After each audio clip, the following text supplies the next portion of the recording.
My best friend of 11 years was secretly stealing my career, and I let him walk into the trap. A friend sent me this story the other day, and man, it stuck with me.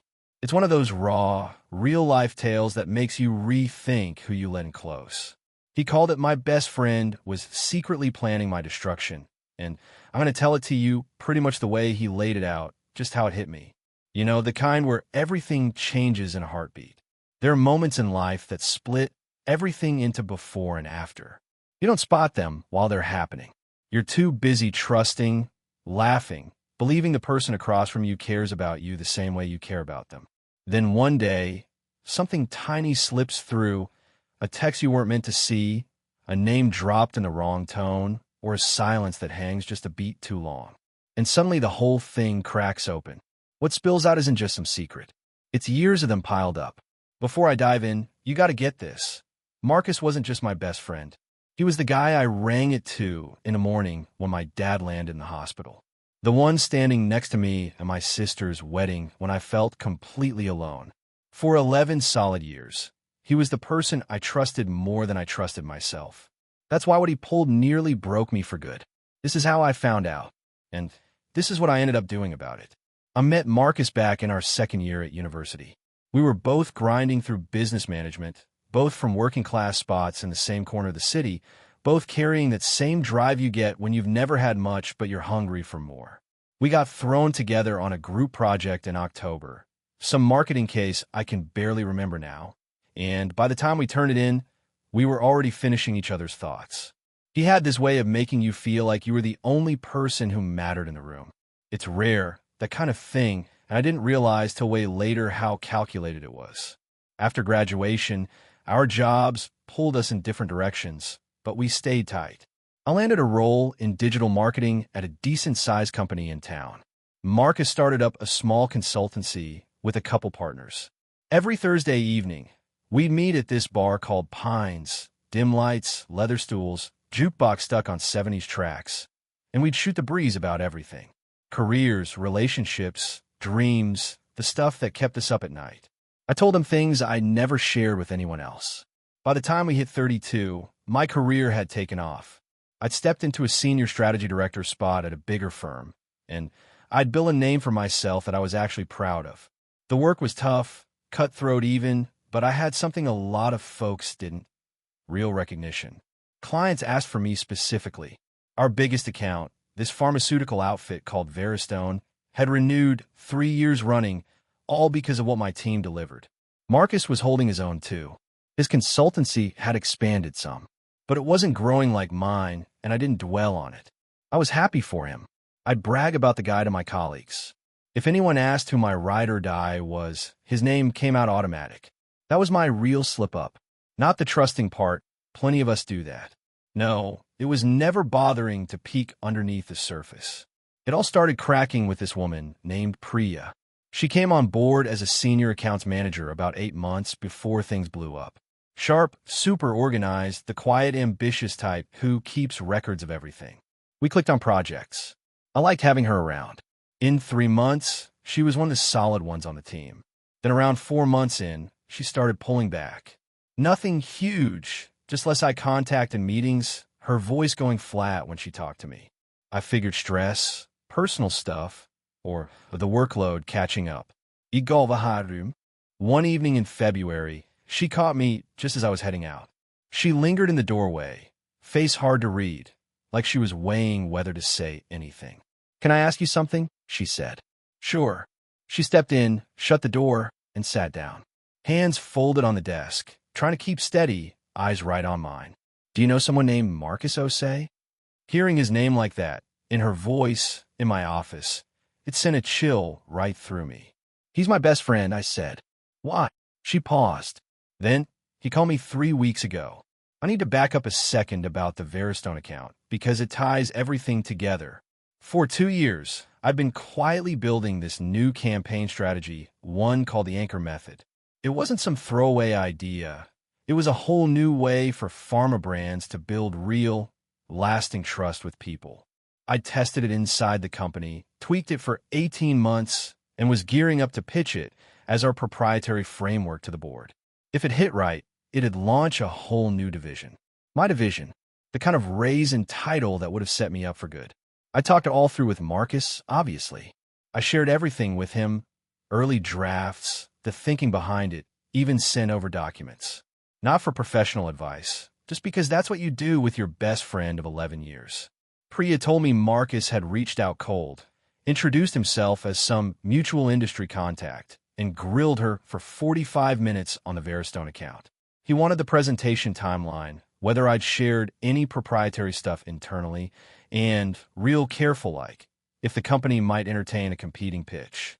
He'd used her full name, which he could have only gotten from me. I mentioned her once or twice, no big deal at the time. She hadn't given him much because the call fell off. She jotted his number, dug around, and linked his consultancy to one of Veristone's secondary vendors. She looked straight at me. I think he's trying to take your account. I sat there, stunned, letting it sink in. In my head, the Pines jukebox was spinning. 11 years of those Thursday nights. The hospital waiting room during Dad's stroke. The night he cried in my car for an hour over his divorce. All those versions of Marcus looped through my mind, but now there was this cold, ugly shadow underneath I was just starting to make out. Tell me everything, I said. She did. Every detail she could remember. She'd taken notes during the call because it raised red flags. Dates, his exact questions, the phrases he used. I recognized his style in it all. That smooth, casual framing that hid the real intent. I'd watch him work rooms like that for years. After she left, I sat there alone a long while. No call to him. No message. Just me and the weight of it. Then, bit by bit, I started piecing things together from before. That conference in Leeds last September, running into an old colleague who mentioned some consultant asking around about me and my projects at the reception. I'd brushed it off then. Marcus had been there too. I'd introduced him around. He charmed everyone. Or that lunch with my director James a few months back, when he casually mentioned someone questioning if I was still the right fit for Veristone going forward. We both dismissed it as office politics. Forgot about it quick. The time Marcus specifically asked for the summary version of my framework doc because he was curious about the structure. Sent it right over, no questions asked. I went home that night and barely slept. Next morning, I did something I'd never done in 11 years. I started watching him with fresh eyes. I didn't confront him. Didn't act different. Still hit Pines on Thursdays. Kept the texts coming, laughed at his jokes. But inside, I was cataloging everything. Every work question he tossed my way, and there were plenty. Now that I noticed, I noted it. Especially anything on Veristone, the presentation, timelines, board names. I'd answered it all freely before. Why not? He was family. Over the next 3 weeks, I did some digging on my own too. A buddy named Deli in industry PR knew everybody. I asked him offhand if he'd heard Marcus's firm poking into pharma. He said he'd ask around. A couple days later, he called back. Marcus had just added a new partner, a former Veristone vendor who'd lost their contract 2 years prior. And they were chatting up a rival brand about a trust architecture framework. Trust architecture. I dropped that exact phrase with Marcus over dinner 14 months back at this Lebanese spot near his office.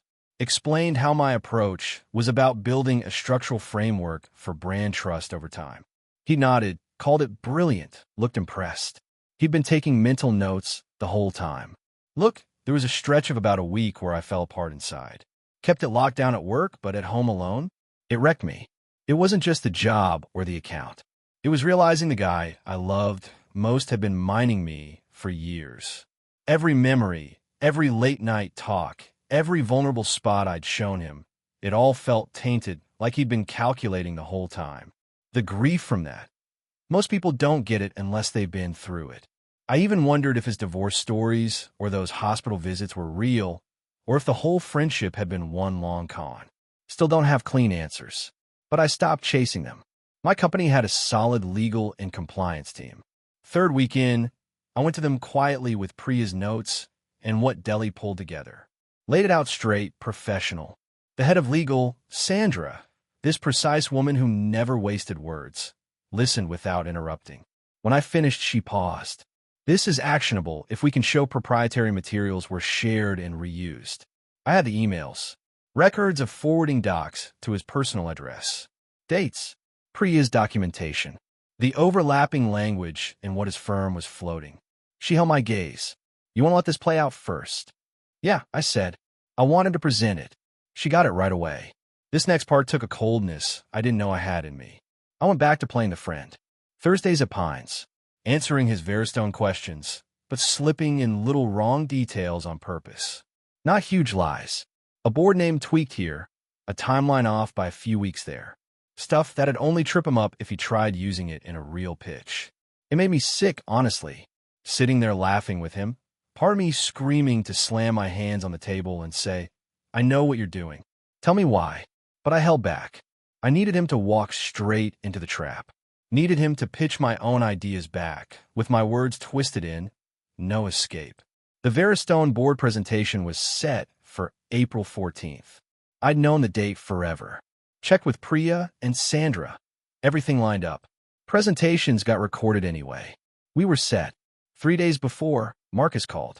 Hey, he said, you ready for Thursday? Almost, I told him. Feeling good.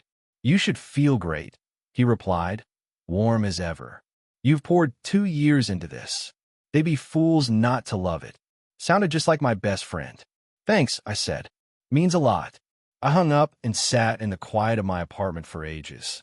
Morning of the 14th, I presented the anchor method. It landed strong. The board chair, Gerald Frost, interrupted twice with sharp questions, the good kind. Room felt warm by the end. Frost even said it nailed something his team had wrestled with for years. My director looked thrilled. What I didn't know then, but Sandra had been tracking, was that Marcus's firm had already slipped in a preliminary proposal to a secondary contact at Veristone 6 days earlier. Different title, rearranged words, but the bones were identical. Sandra's team sent over our evidence that same afternoon. I heard 2 days later. Frost called my director direct. Board killed the competing pitch after comparing it to mine and the emails. Their internal legal got involved. Marcus's board contact quietly bowed out. His consultancy lost it before it ever went formal.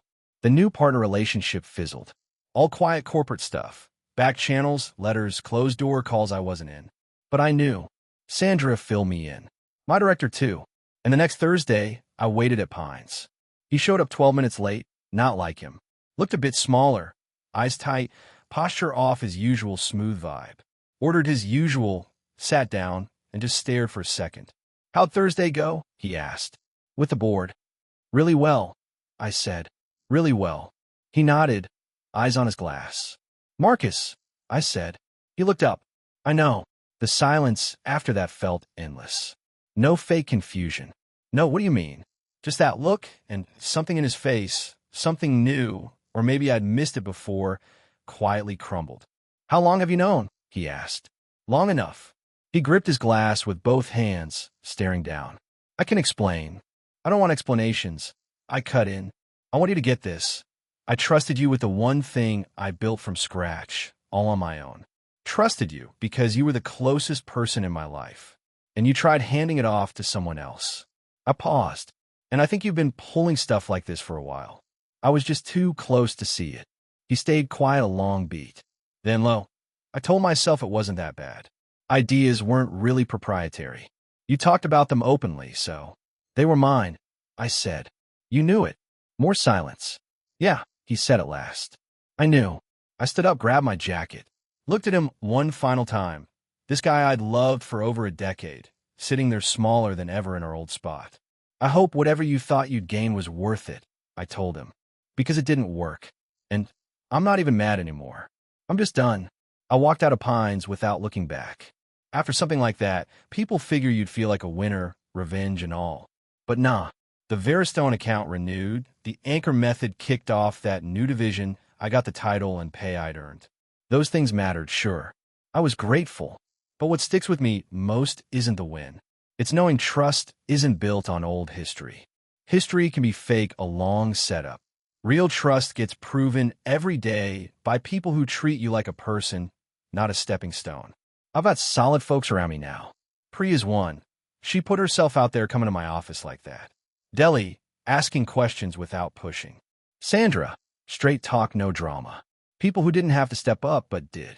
I still don't know how long Marcus had been playing angles under our friendship. Don't know if any of it was ever real. The Thursdays, the laughs. I've quit trying to figure it. Some questions don't give answers worth keeping. What I do know, I built something real. I guarded it when it counted. And the guy who tried stealing it, he's out of my life. That's enough. It has to be. Some quiet evenings in my apartment, I almost believe it.